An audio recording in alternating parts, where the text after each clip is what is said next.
Sammy and I wrote a book called Between the Lines a couple of years ago.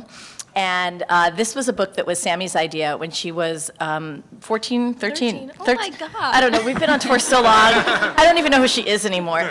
When she was 13 years old, she called me up when I was on a book tour for one of my grown-up books, and she said, I have a really great idea for a book. And I said, all right, let's hear it. Squeak this around.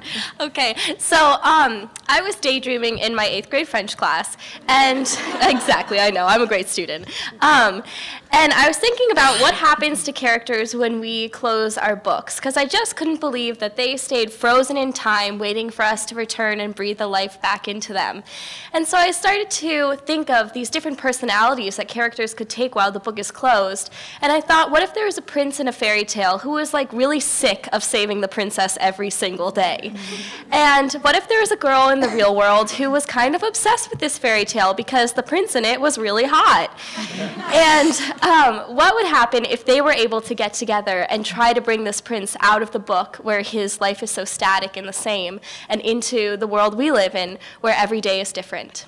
So when we started writing Between the Lines, I realized my daughter, of course, was a genius because we've all had literary crushes, right? And we've all wanted them to come out of books.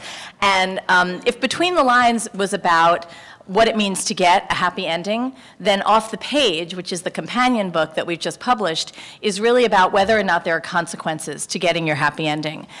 If you have everything go right, does that mean that you have to sacrifice other good things in your life?